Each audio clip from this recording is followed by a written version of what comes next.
Pemimpin perjuangan Palestina Ismail Haniyeh terbunuh. Apa penyebabnya? Saksikan berikut ini. Assalamualaikum teman-teman cerita Untungs. Tewasnya Ismail Haniyeh mengagetkan umat Islam. Ismail Haniyeh menjadi korban serangan Zionis di Iran setelah menghadiri pelantikan Presiden Iran. Nah, kira-kira misalnya ada, kita nggak nyebut ininya ya, ibaratnya siapa tahu salah satu dari oknumnya yang di dalam Iran gitu misalnya. Ada nggak kemungkinan itu? Kali ini cerita Untungs mengundang Ustadz Hussein Gaza dan Ustadz Fahmi Salim yang akan membahas bagaimana Israel bisa menyerang di tengah pengamanan tamu negara di Iran. Saksikan kisah lengkapnya hanya di cerita Untungs.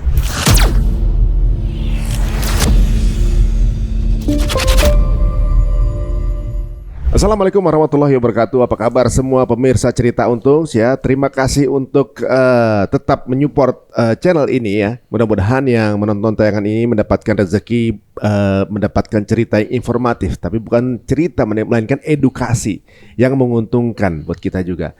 Nah, hari ini kita dikabarkan dengan berita yang bisa dibilang shocking news ya. Ada beberapa pendapat yang mengatakan juga salah satu tanda akhir zaman ketika meninggalnya orang yang dicintai oleh banyak umat ternyata meninggal. Banyak yang bilang ini udah tandanya katanya gitu. Yeah. Nah, yang meninggal adalah Ismail Haniyeh, pucuk tertinggi dari pasukan perjuangan Hamas. Nah, sekarang ini bagaimana proses meninggalnya, indikasi apa yang terjadi dan bagaimana bisa terjadi. Kita akan bertemu dengan dua narasumber yang dua-duanya memiliki ibaratnya kayak semacam ultrasonografi di geografis politik tanah Syam ini, ya. Di sebelah kiri saya, jailah, sebelah kiri depan saya ini ada Syekh Hussein Al-Ghaza. Beliau pernah tinggal di Gaza dan akan kembali ke Gaza kalau udah aman ya. Insyaallah. Tapi Gazanya bukan singkatan ya? Bukan Gaza. Gaza asli. Ya Gaza asli, Gaza asli. Emang apa sih? Antum tahu aja. Ada singkatannya. Ada tingkatannya. Gerakan akhir zaman. Waduh. Padahal kita ngomong ini sama Imam Mahdi dong sekarang kita. Kacau. Kacau. Nah, satu lagi ini ada Ustadz Fahmi Salim. Ini udah kiai bukan Ustadz, kiai, Al-Mukarram semua udah ada di Ustadz semua, profesor nih, insya Allah bentar lagi nih, Masya Allah. Beliau ini bukunya Masya Allah udah berapa judul? Ada 9. Yang terakhir untuk teman-teman yang mau mengedukasi diri mengenai Yahudi ada dengan judul Runtuhkan Zionis, Rebut Baitul Maqdis. Runtuhkan Zionis, Rebut Baitul Maqdis. Yeah. Baiklah, saya rasa kedua tamu saya ini aware dengan berita wafatnya, syahidnya Ismail Haniyeh. Dan mudah-mudahan beliau diterima di sisi Allah. Amin. Husnul khatimah. Amin. Udah kemudian kita bisa membayangkan bagaimana komplek di Jannah itu satu komplek keluarga beliau semua. Amin. Insya Allah, Masya Allah. Nah, sebelum kita lanjutkan, saya juga menarik ada satu foto bahwa Syekh Hussein pernah bertemu beliau. Beberapa foto. Kemudian ada foto beliau juga ketemu beliau. Jadi dua-duanya ini pernah ketemu sama Ismail Haniyeh nih, Masya Allah. Nah kalau antum gimana? Kesannya dulu, sebelum kita bahas mengenai pembunuhannya. Ketemu beliau kapan dan kesannya? Pertama kali saya ketemu beliau itu kalau nggak salah tanggal 6 Januari 2011. Ya, saya tiba di Gaza 5 Januari 2011. Ketemu beliau sehari setelahnya. Itu saya bersama tim relawan Indonesia yang masuk ke Gaza. Dan setelah itu ya selama 12 tahun saya sering ketemu berkali-kali beliau. Beliau ini Masya Allah ya, pertama alim, kemudian hafiz, suaranya enak banget didengar kalau lagi imamin sholat. Dan setiap pagi beliau ini lari pagi. Iya, sampai udah usia tua pun dia lari pagi. Dan orangnya benar ramah, friendly, enggak sok sulit diketemui, enggak. Karena saya beberapa kali diundang ke rumahnya juga kan, dan kita ketemu, bahkan qadarullah yang menikahkan saya itu beliau juga. Artinya bukan menikahkan sebagai penghulu ya, enggak. Saya jujur ya, saya sempat ditolak 2 kali sama dulu itu calon mertua saya itu. Sempat ditolak karena khawatir anaknya itu mau dibawa ke Indonesia kan, artinya khawatir saya nggak komitmen gitu kan. Ya itu wajar lah seorang kekhawatiran seorang ayah. Sampai akhirnya saya menghadap ke Ismail Haniyeh. Saya minta tolong. Akhirnya sebenarnya tawasul. Tapi Dia- kepada yang masih hidup. Beliau Iya. sibuk mikir urusan negara. Ini mikir si orang mau kawin. Iya. Itu masukan dari teman-teman itu saya. hebatnya pemimpin. Pemimpin itu hebatnya. Dia bukan cuma bicara besar, detil. Ya. Oh. Sampai urusan orang relawan dari Indonesia nikah aja dipikirin sama dia. bukan orang Palestinanya ada istri ya? Ada di Iya. sana. Jadi Mau ya, beliau? Ya, jadi beliau kirim aja delegasi Heeh. ke kantor bapaknya istri saya ini. Hmm. Entah apa itu meyakinkan dengan cara mengancam atau gimana ya pokoknya. Kalau dari situ fix. Keluar dari situ udah aman ya? Iya, aman. Oh dijamin berarti antum? Ya. Dijamin kurang beliau lebih nih? seperti itu. Masya Allah, Alhamdulillah. Dikasih garansi. Dikasih garansi. Tapi kan antum menjaga ini beliau kepercayaan dong. Sampai Ya, sekarang masih komit. Alhamdulillah. Alhamdulillah. Itu pertemuan pertama? Itu setelah beberapa kali ketemu. Itu yang paling dikenang ya? Iya. Gitu. Kalau antum di foto itu di mana? Bud? Ya. Di mana waktu itu fotonya? Saya pertama itu foto Oktober 2023. Jadi 1 pekan setelah 7 Oktober itu kan Jakarta 15 Oktober itu kan mulai ada demo. Ya. Saya tidak bisa ikut, saya sedang bersiap di bandara menuju Doha.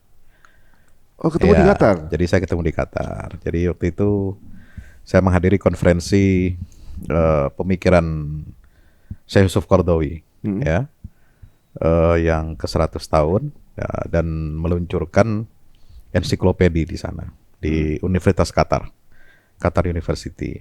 Nah di sela-sela konferensi itu saya diminta oleh sahabat ya pejuang Palestina di sini untuk bertemu dengan beliau. Saya bilang saya siap, saya tapi gimana caranya? Oh gampang itu nanti saya ngatur gitu. Nah terjadilah pertemuan itu luar biasa ya. Alhamdulillah bisa ketemu dengan beliau, diterima begitu hangat ya. Saya waktu itu cuma bertiga, dia didampingi oleh salah seorang ya teman kerabatnya juga, karibnya juga ya. Itu siapa namanya yang agak gemuk-gemuk, Khalil Hayya. Khalil Hayya itu setelah kita berbincang, beliau menyampaikan pesan-pesan untuk rakyat Indonesia dan pemerintah Indonesia. Dan waktu itu saya minta izin untuk merekam. Beliau izinkan. Ya. Merekam video dan sudah ada di YouTube saya itu. Oh ada di itu? Ada di YouTube Oh. ya. Jadi Padahal udah lewat Tufan Al-Aqsa ya? iya sudah terjadi, udah sudah kejadian. waktu itu sudah 10 hari. Oh, Baru 10 hari. Saya pikir dia akan sulit ditemui ketika udah kejadian itu. Tapi Enggak, bisa malah. bisa. Oh. Ya, saya dipertemukan itu di situ. Jadi orang yang sangat humble, sangat tawadu, ya, lembut, tapi tatapan matanya tajam, raut wajahnya, air mukanya itu memang betul-betul seorang leader ya, seorang pemimpin yang dicintai dan memiliki wibawa yang luar biasa. Saya kira raut wajah seperti itu hanya dimiliki oleh segelintir tokoh yang memang dia betul-betul seperti digambarkan Quran. Minal mu'minina rijalun shadaqu ma'ahadullah alaih. Jadi orang-orang lelaki-lelaki yang jujur ya, membenarkan apa yang sudah mereka janjikan kepada Allah Subhanahu wa taala. Ya, beliau ini kan sudah berjanji untuk mengemban amanah, memikul tanggung jawab besar ya, untuk membebaskan Masjidil Aqsa. Iya. Ya, jadi amanah itu dia pikul dengan sebaik-baiknya, dengan penuh rasa tanggung jawab, dan bukan hanya retorika, tidak seperti yang dituduhkan oleh sebagian kalangan, bahkan oleh orang Islam sendiri, bahwa dia hidup berfoya-foya di luar negeri, hidup di dalam hotel mewah, kemudian dengan keluarganya, padahal 60 anggota keluarganya sudah syahid selama 10 bulan ini. Termasuk 3 anaknya laki-laki, menantunya, dan cucu-cucunya. Insyaallah. Dan terakhir itu kemarin bibinya, ya, perempuan yang beliau sangat hormati dan cintai gitu ya. Tega juga orang ya, maksudnya memfitnah beliau. Oh luar biasa. Ada juga yang bernarasi begitu ya, bro. Dan narasi itu diambil dari sumber-sumber Zionis. Berarti narasumber yang ngomong begitu dia justru juga Zionis ya, Jadi sanatnya itu ke Zionis. Sanatnya ke Zionis ya. Iya, aneh kan? Orang Islam memfitnah tokoh Islam, sanadnya dari Zionis. Iya. Dan masalah disampaikan di depan Jamaah. mimbar, Iya, di depan jamaah yang sedang dalam kajian keislaman. Alhamdulillah. Terus apa jawaban mereka dengan fakta ini? Mau dia tarik lagi omongannya itu kan? Ya itulah. Ya pasti akan dicari lagi kesalahannya. Oh, tuh gara-gara ente deket sama Iran. Ada, ya selalu. Pasti ada. Ini kayak kisahnya Abu Bakar ya, yang pakai onta. Allahumma sholli ala Masya Muhammad. Allah. Jadi bagi saya tuh beliau ya, saya waktu nerima kabar tadi pagi itu, waduh berat sekali. Saya sangat emosional walaupun ya, ketemu 2 kali. Yang kedua itu di Januari 2024 kemarin, ketika beliau ceramah menjadi pembicara kunci di konferensi Persatuan Ulama Internasional di Doha. Setelah itu kita diminta untuk ketemu beliau dengan delegasi ulama dari negara lain. Di situ juga dia mengimami sholat maghrib, persis seperti yang disampaikan Mas Hussein tadi. Ya, suaranya bagus, lembut dan menjiwai gitu. Ya. Apa yang dia baca Al-Quran itu betul-betul dijiwai. Ya. Jadi kita kehilangan beliau itu, saya tuh seperti nggak pernah loh saya sesedih ini kehilangan orang yang bukan saudara saya sendiri. Iya. Iya. Kehilangan seperti itu ini yang kedua setelah saya kehilangan ibu saya. Masya Allah. Saya sedihnya, nangisnya, emosionalnya itu seperti saya kehilangan ibu saya tahun 2006. Ini baru terjadi sekali ini. Masya Allah. Ya, yang lain-lain ulama yang lain ya tetap kita sedih, tapi nggak seemosional ini gitu. Iya. Karena betul-betul dia pejuang yang mukhlis ya, rela berkorban ya, dan memang memikul beban berat itu, tanggung jawab. Amanah dari Allah, dari Rasul, dari seluruh rakyat Palestina yang merindukan bebasnya Masjidil Aqsa. Kalau dari janji beliau untuk membebaskan Masjidil Aqsa, gugurnya beliau sekarang, track penilaian menurut antum berapa? Hitungannya berhasil atau enggak? Karena beliau ini kan wafat ya, gitu. Tapi sejauh perjuangannya yang dilaksanakan sampai sekarang, ya orang itu akan mati sesuai dengan apa yang dia cita-citakan dan dia perjuangkan. Ya ketika dia bercita-cita untuk mendirikan Al-Aqsa itu kan pilihan yang tidak mudah, perjuangan yang panjang dan pasti sangat berbahaya. Jadi pucuk pimpinan ini, ya ketika syahid seperti ini itu sudah diperkirakan, sudah. Memang semua pemimpin perlawanan itu, semua sudah memperkirakan, sudah membayangkan akan berakhir seperti itu. Tetapi namanya perjuangan kan harus terus.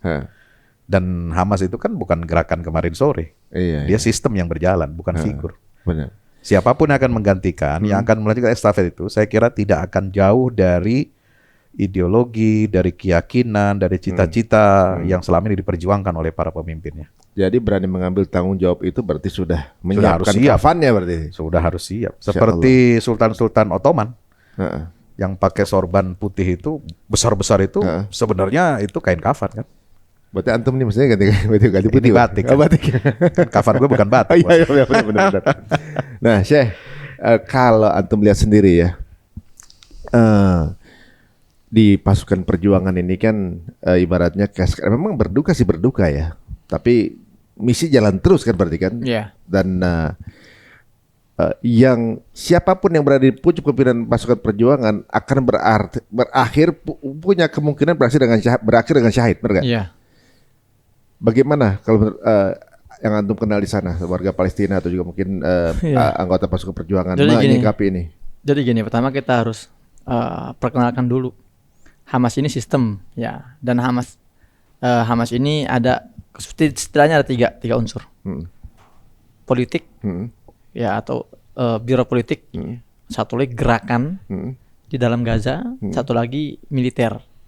Ini masing-masing punya pucuk pimpinan sendiri sebetulnya.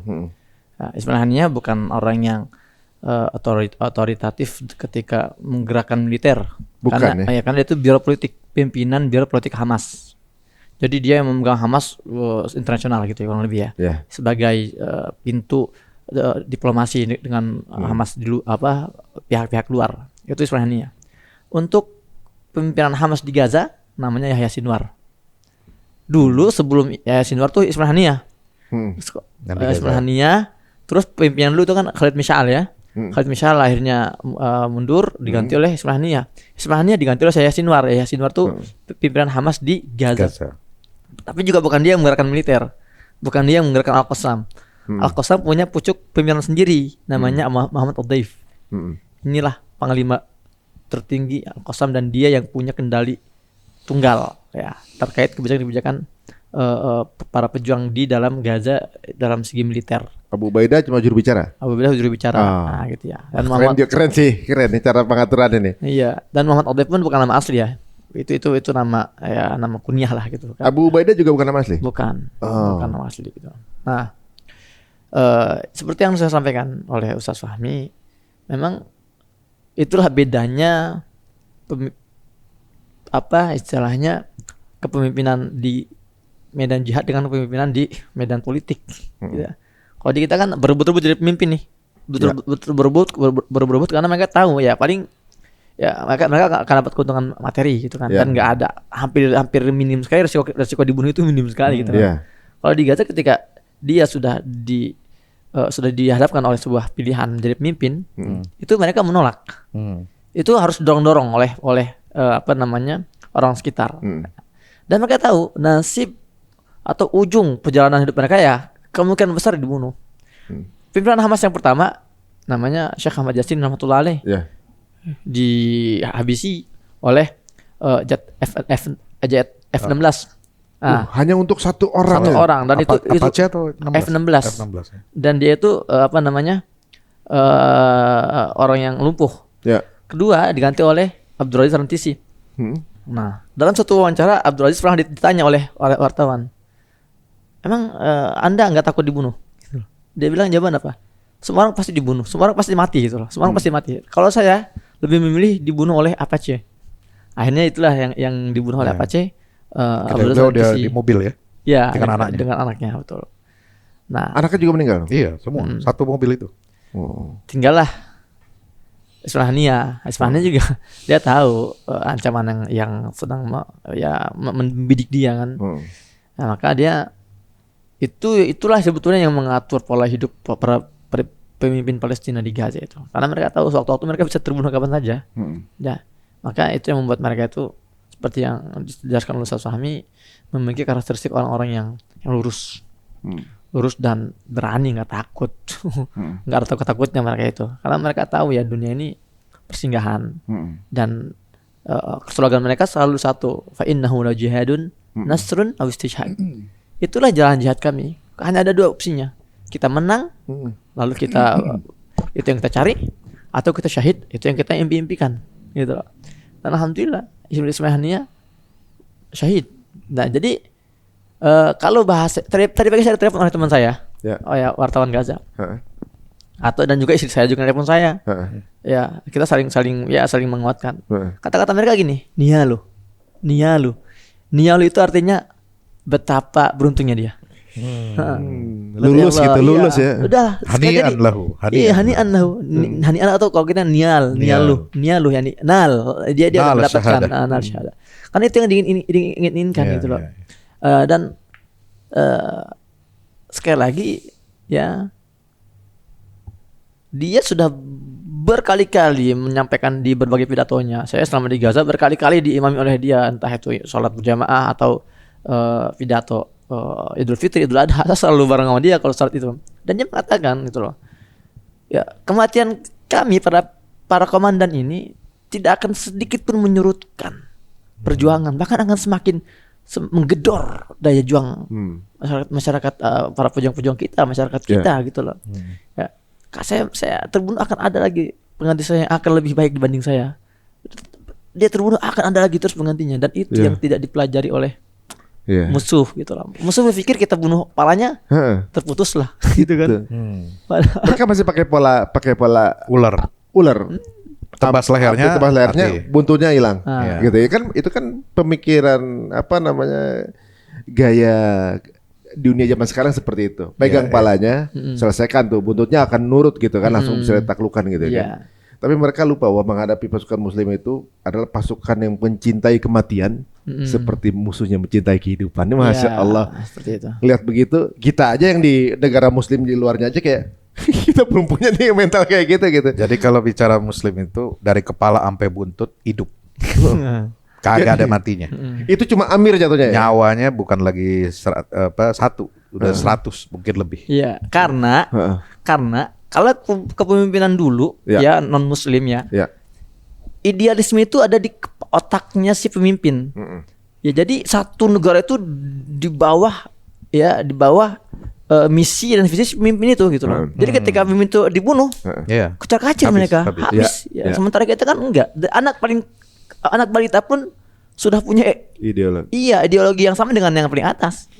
Oh, saya dengar juga itu Ismail Haniah itu dulu muridnya saya Yasin nih kalau nggak salah. Ahmad Yasin ya, Ahmad rahmatullahi Yasin. alaih. Beneran? Iya betul. Iya.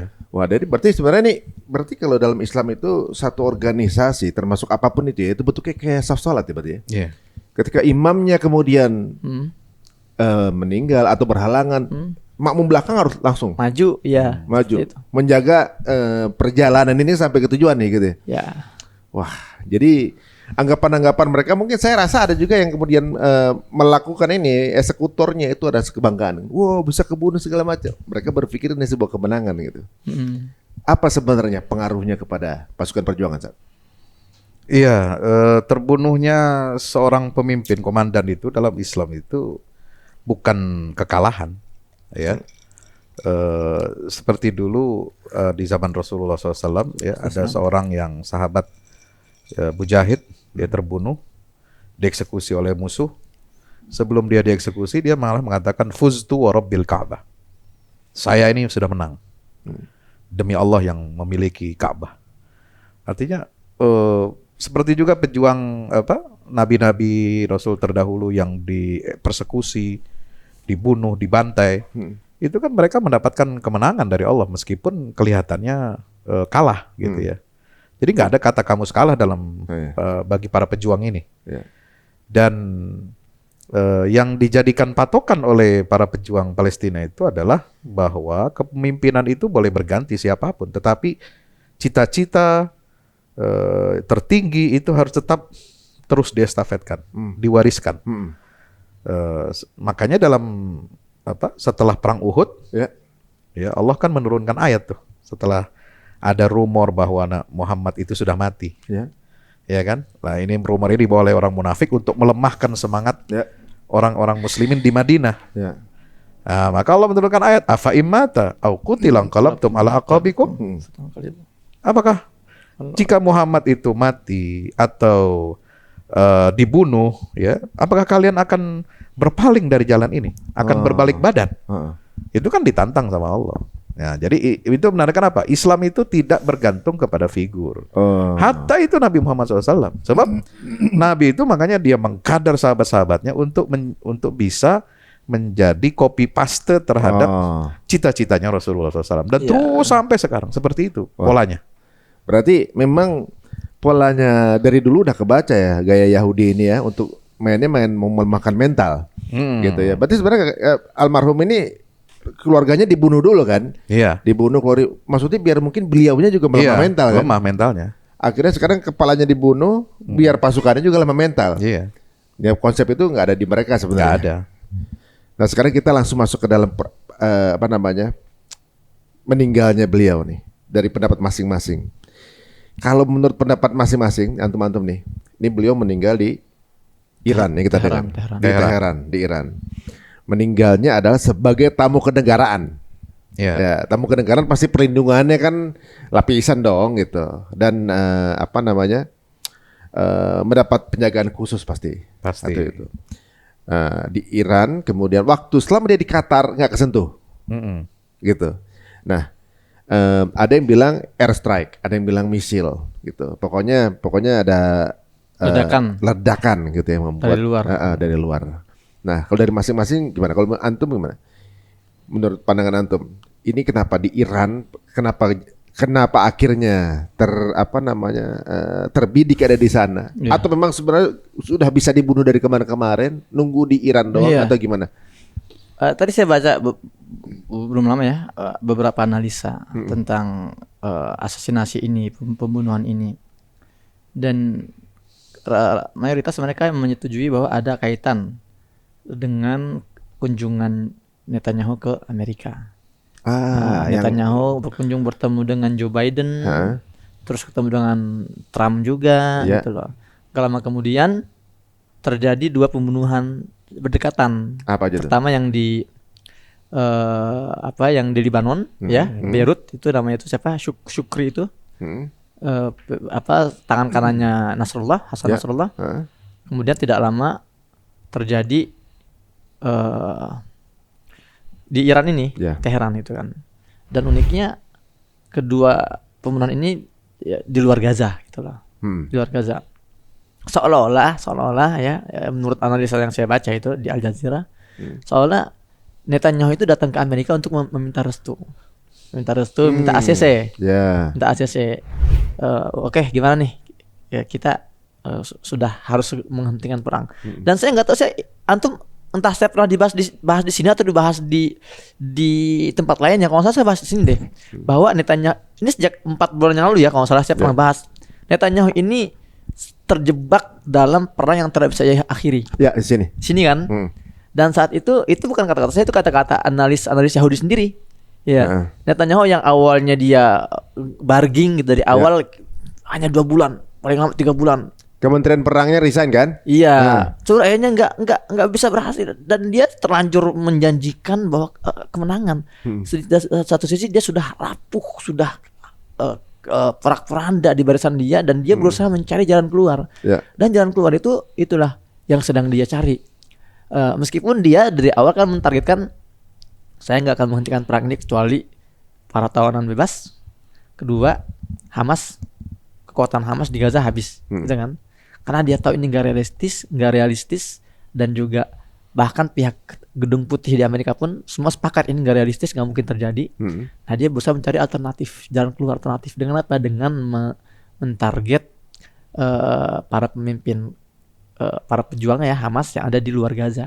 Biar dianggap sebuah keberhasilan. Ya, paling tidak bisa menghadapi masyarakat Israel ya, untuk mengatakan akhirnya ada progres dan kita telah menang gitu kan, meskipun ini kemenangan semu gitu loh. Dan ini menunjukkan lagi-lagi bahwa dia gagal, karena dia gagal frustasi, tidak bisa menghabisi Yahya Sinwar, Ad-Deif yang ada dalam Gaza. Akhirnya dia mencari ya titik-titik yang target di luar gitu kan, yang itu lebih rawan sekali. Dan jangan lupa, ketika kita bicara pertemuan antara Netanyahu dan Joe Biden misalnya, artinya yang bergerak itu tidak hanya Mossad. Nah, Intel Amerika pun otomatis bergerak dong kalau sudah dapat ACC kan.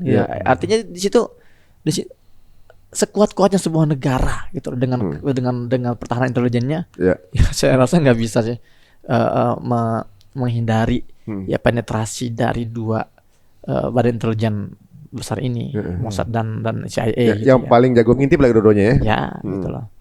Ya, kalau kita lihat memang agak sedikit unik waktu kedatangan Netanyahu ke Amerika ya. Ini urusan dalam negeri Israel gitu. Ngapain kemudian dia pidatonya di sana? Ini seolah-olah yang terlihat seperti ada si penyelenggara lagi presentasi ke Bohir. Kayak gitu. Jadi gini, jelas. Lu udah pada bayarin. Ini hasilnya loh, gitu deh. Ini nih prestasi kita begini, terus pada tepuk tangan gitu. Maksudnya kan itu di Amerika. Ini kejadian di negaranya nggak ada urusannya semestinya ya. Kalau secara social consent gitu ya.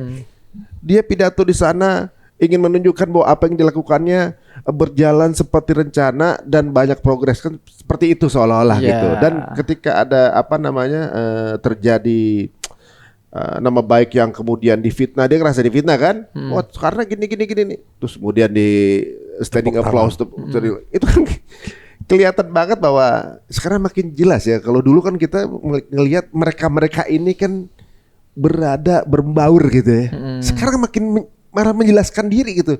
Siapa mereka, orang-orang yang zolim yang kayak gimana? Mereka berkumpul secara nggak mau, itu terang-terangan kelihatan siapa aja mereka, ngapain aja, dan bagaimana ideologinya.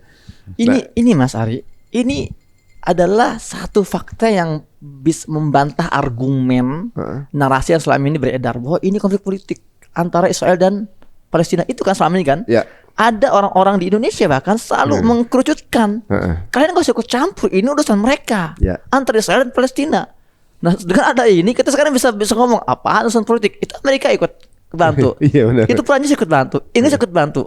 Ini bukan masalah politik aja, ini masalah hegemoni. Heeh. Ini masalah kepentingan. Iya. Maka saya menarik salah satu petinggi Houthi diwawancara oleh pembawa acara Barat perempuannya, anchornya. Kalian Yaman ngapain ikut campur blokade jalur laut? Yaman kan punya konfliknya sendiri, punya masalah sosial sendiri, punya krisis sendiri. Apa jawaban petinggi Houthi itu? Tanya itu ke Joe Biden. Iya, barusan lo gitu. Emang Joe Biden sama Netanyahu tinggal satu atap. Terus kenapa ketika Israel perang kok Joe Biden dan Amerika, Inggris, Prancis semua berbondong-bondong kirim amunisi? Kenapa mereka tidak kau tanyakan? Kenapa mereka boleh terlibat, kita nggak boleh terlibat? Standar ganda dong. Nah itu. Jadi ini harusnya ini membuka mata kita bahwa target mereka itu bukan hanya Palestina. Target mereka itu adalah Gaza dan umat Islam. Sekitar. Jadi kalau Gaza kecaplok, tinggal mikir lagi nih proyek lain gitu ya. Ya. Aduh, bagaimana kalau menurut perang antum nih? Apalagi dengan dengar berita ini, analisa antum gimana? Netanyahu datang ke Amerika itu ibarat anak datang kepada ibu dan bapaknya. Oh, ini lebih parah lagi, Ya. bukan bohir lagi. Ngadu. Ngadu. Ini anak udah dikasih amunisi, udah dikasih uang, udah dikasih semua fasilitas dan perlengkapan yang super canggih. Kok 10 bulan kagak beres? Nah, Dia harus bertanggung jawab dong. ya benar. Yang menyampaikan LPJ. Nah, ini ada panitia nih, panitia perang, LPJ-nya nih gue nih. Dia maju ke bapaknya, gue begini-begini. Memperbaiki citra yang selama ini habis dia di media internasional. Hancur babak belur wajah Israel itu, diplomasi semuanya. Media sampai semua negara-negara yang dulu berteman dengan dia itu sekarang balik badan. Dan dia mau perbaiki itu di depan Kongres Amerika. Dan itu kelihatan. Ya, bahwa sebenarnya Israel ini kan negara yang dilahirkan oleh Amerika. Ya, yang bidannya itu PBB. Dalam proyek UN Partition tahun 1947 kan jelas. Jadi semua apa yang dilakukan Israel itu by order oleh ini Barat. Amerika. Izin Negara izin sat. 7 itu. Sedikit menambahkan, kalau menurut Dr. Imran Hussein, Israel ini dilahirkan oleh Inggris, dibesarkan oleh Amerika. Ya. Nah gitu. Inggris yang memulai memberi tanahnya. Terus yang Perang Dunia bidannya itu ke-1. Amerika gitu loh. Ya. Makanya bisa kongsian ya? Ya kan sama-sama. Amerika ini berdiri oleh siapa? Oleh mantan-mantan bandit yang Dari diekspor Inggris. dari Inggris ke Amerika. Seperti Australia dong, mirip dong. Ya mirip-mirip lah. Oh, ya, jadi warga Anglo-Saxon Inggris ya, yang bandit-bandit itu yang dikirim keluar, diusir sama Ratu Inggris sebenarnya supaya memakmurkan Amerika, jajahan baru Inggris kan. Nah, mereka lah yang membuat negara Amerika itu. Nah, Zionis itu masuk ke situ sudah lama. Oh, ini white supremacist di situ suara negara. Iya. Awalnya. Jadi seperti itu ceritanya ya. Jadi apa? Tadi. Nah, presentasi. Presentasi itu. Jadi kalau di dalam Gaza itu sangat kecil kemungkinan ya ada pengkhianat, Ya. ada spionase dimanfaatkan oleh Israel dengan orang-orang lokal, sehingga kan sampai sekarang Muhammad Deif siapa itu Nggak ketahuan. Yahya Sinwar kan nggak sampai sekarang nggak ketangkap, nggak bisa dibunuh. Maka dia cari target yang agak rentan di luar, yang lebih memungkinkan. Iya. Karena kan nggak tahu di situ siapa yang bisa mengamankan dalam tanda petik, mensterilkan negara-negara di luar ini dari agen-agen Mossad atau sel-sel tidurnya Mossad di luar negeri. Saya harus pakai katakan sel tidurnya. Sel tidur. Dia punya di berbagai negara sel tidur itu. Tinggal pencet tombol dong. Pencet berarti. tombol. Ah. Bahkan saya dapatkan bocoran tadi, ada kabar dari satu akun di X ya mengatakan bahwa Israel sudah yang pembunuhan terakhir ini di Teheran itu, dia menggunakan sel tidur yang ada di Teheran. Dan itu katanya orang India. Oh. Percaya atau tidak saya nggak tahu ya. Benar atau tidak, valid atau tidak kita nggak tahu.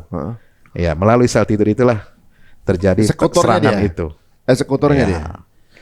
Ini kan perlu nantilah perlu ada investigasi, Ya, tapi benar-benar. informasi awalnya begitu. Perindahan berarti ini. Tapi uniknya begini. Sebenarnya kan beliau tuh kan banyak stay di Qatar ya. Gitu kan. Nah, kejadian di Iran. Seperti saya juga lihat postingan antum di grup bahwa profil-profil Ahlus Sunnah tuh banyak yang tereksekusi di Iran gitu. Apakah ini kan gini, satu hal juga, beliau ini tamu kenegaraan loh. Tamu pelantikan presiden gitu kan. Nggak mungkin tanpa pengamanan. Namanya tamu kan pasti dijagain dong gitu kan. Misalnya itu ada misil, tadi kan katanya misil, kalau misil berarti di dalam. Dan itu safe house, ya, Safe rumah house lagi. aman. Safe house lagi. Nah, Iya. ada Mestinya yang tahu itu kan hanya pengawal dan kalau Iya, boleh tahu circle-nya, tuan rumahnya. yang tuan rumahnya benar. Nah, berarti ini bocor di mana? Nah, kira-kira misalnya ada, kita nggak nyebut ininya ya, ibaratnya siapa tahu salah satu dari oknumnya yang di dalam Iran gitu misalnya. Ada nggak kemungkinan itu?